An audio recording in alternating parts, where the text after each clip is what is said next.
Migrações, trabalhadores livres. Você sabe dizer o que aconteceu depois que o trabalho escravo foi extinto no Brasil em 1888? Bom, vamos ver que nesse capítulo aqui nós vamos retratar os trabalhadores livres, né, que migraram aqui no Brasil. Então, em 1888, o trabalho escravo foi abolido, quer dizer, ele deixou de existir por causa da Lei Áurea, né?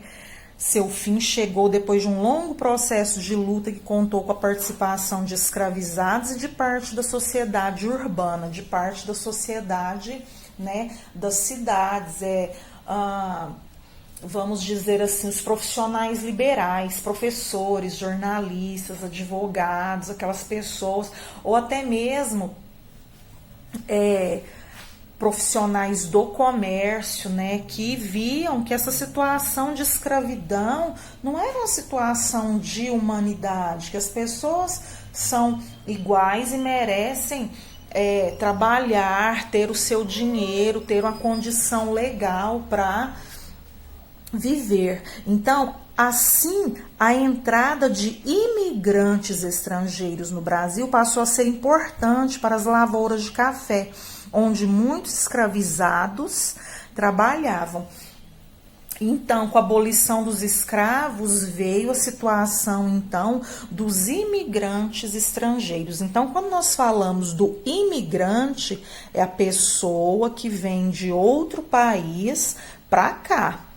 E nosso país, ele tem uma miscigenação muito bonita por causa dessa imigração, desses imigrantes que vieram fugidos, bastantes por motivos de guerra nos países afora, né? A situação da Primeira Guerra Mundial, por exemplo. Então, eles vieram para cá, para o Brasil. E aí, onde o nosso país se tornou um país formado pela miscigenação, pela mistura de raças. Esses imigrantes eram trabalhadores pobres que chegavam ao Brasil em busca de um pedaço de terra e de uma nova vida com a família. Nesse período vieram para o Brasil italianos, portugueses, alemães, espanhóis e mais tarde japoneses. Então, o interior de São Paulo, né, tem bairros formados somente por japoneses em decorrência dessa imigração. Eles enfrentaram muitas dificuldades por precisaram se adaptar ao clima do país e aos costumes dos brasileiros. Para vários deles também foi necessário aprender a língua portuguesa. Então, o idioma, né, sempre é um grande desafio.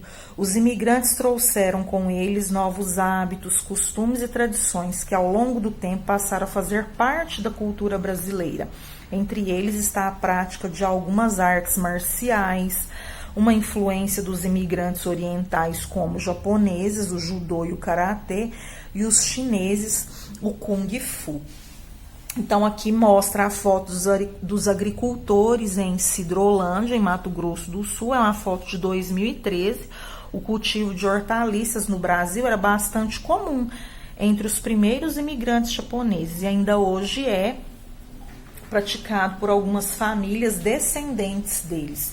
Eles gostam de uma alimentação bem saudável, bem voltada, né, para os alimentos orgânicos, sem agrotóxicos. Então, além da gente gostar desse cultivo aqui no Brasil também, houve fortalecimento disso, dessa prática com os japoneses.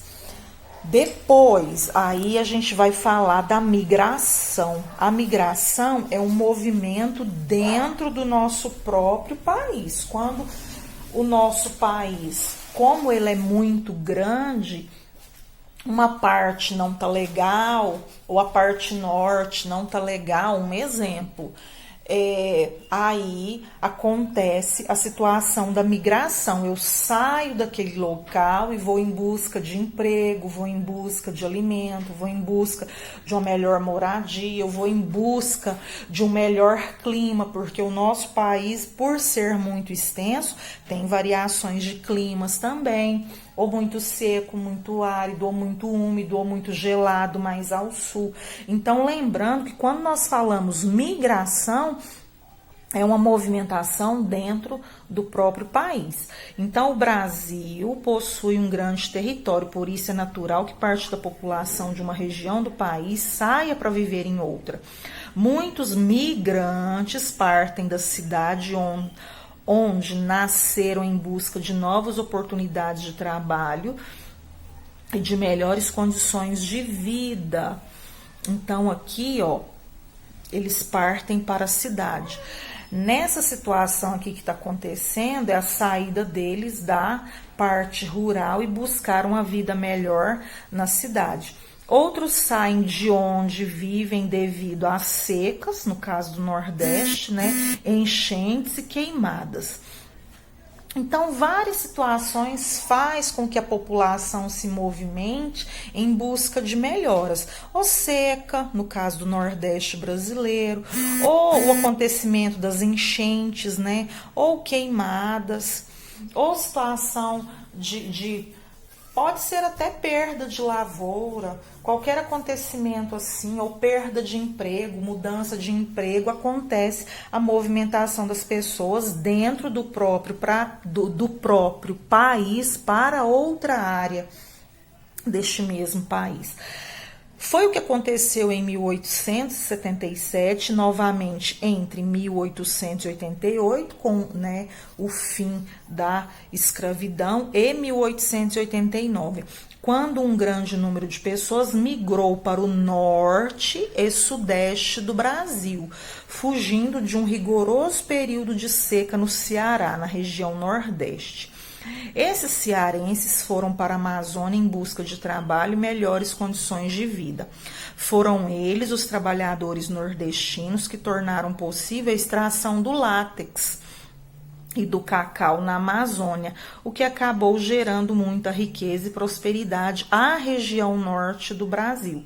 Conheça a seguir o processo de produção da borracha a partir do látex. Então, a seringueira é uma grande árvore que, a partir dela, com esse método manual aqui, que eles vão riscando o seu caule, né?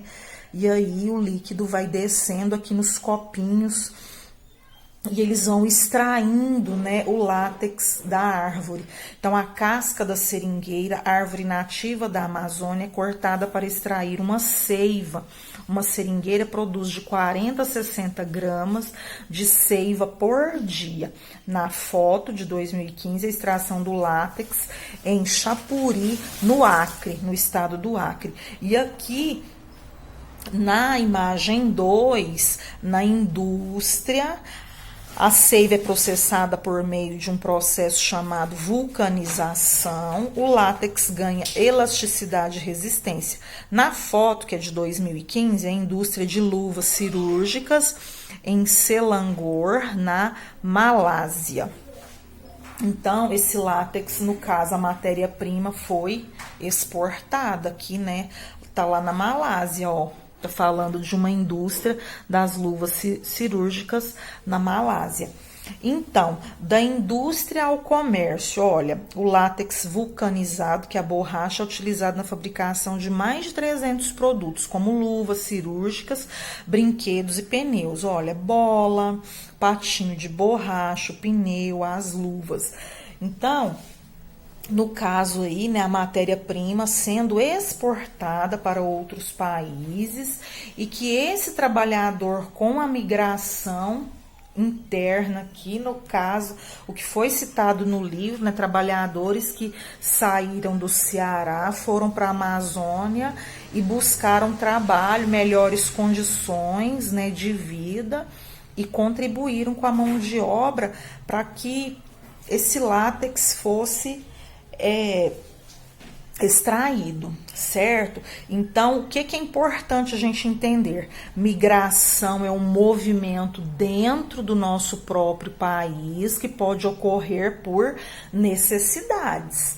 E a imigração é quando outras pessoas saem do país deles, no caso que nós citamos no início do capítulo, né, que por causa de guerra ou alguma situação de dificuldade, fome, vem para outro país desconhecido. No caso, os italianos, japoneses, alemães vieram aqui para o Brasil em busca de melhores condições de vida. Até mesmo portugueses e espanhóis e italianos vieram para cá. Aí, nesse caso, quando pessoas de outro país vêm para cá, para o nosso, se chama imigração. Então, na página 46 e 47, tratamos desse assunto e daqui a pouquinho já vamos para as atividades.